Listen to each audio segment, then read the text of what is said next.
When do you need that money in order for this to be effective? The sooner we get the money, the more effective we're going to be. But because there's limited money right now, doesn't mean we're not going to start day one. We'll deal with it as we're going to start day one. The president's going to take steps to secure the border day one. We're going to start the national operation day one. What are some of those steps on day one? As far as, look, I'm not going to get ahead of the president on this. He's going to be announcing some things on day one. And going to be things you've seen in the past, and there's going to be some new things. Are we talking about re-implementing Title 42? I'm not going to comment. I'm not going to get ahead of the president on that. Should we expect workplace raids? Yes. I wouldn't call it raid. They're based on investigation. But why do I say that? Number one reason, where do we find most victims of forced labor? Worksite operations. The Biden administration said they're concerned about trafficking, to include forced labor trafficking, but they stopped worksite enforcement operations. 3.5 decades, that's where we find a lot of victims of forced trafficking. How soon should we expect the ramping up of workplace roundups? We'll have to see. Are we talking around Inauguration Day, even on Inauguration Day? I'm not going to tell you that. Do you plan to prosecute public officials who don't help you?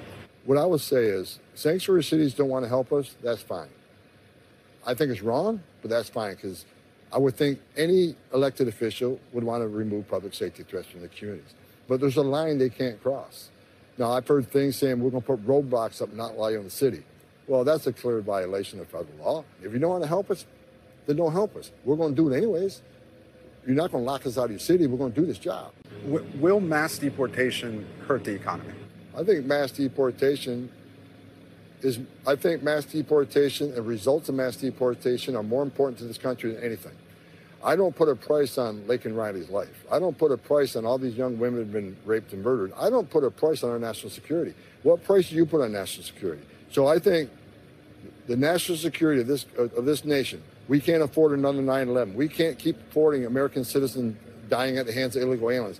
You have mentioned that there could be a hotline for people to call in to report undocumented immigrants in their communities. That's one thing we're considering, yeah. One thing you're considering. What would that look like?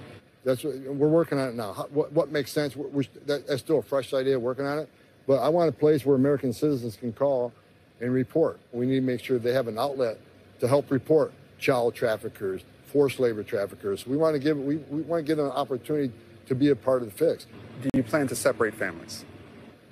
Families, I've said it before. Families can be, if a family needs to be deported, if members of the family need to be deported, then that parent needs to make a decision. Again, having your citizen child shouldn't be an amnesty card. They put themselves in that position. So if there's an illegal alien parent it's going to be deported, he has a U.S. citizen child, then he needs to make a decision as a parent. You put yourself in that position, so you can be a parent, the child go with you to your homeland, or the child can stay with a relative or another spouse. But again, I am not putting myself in that position. The president they put themselves in that position. Having a U.S. citizen child does not give you immunity from this nation's laws.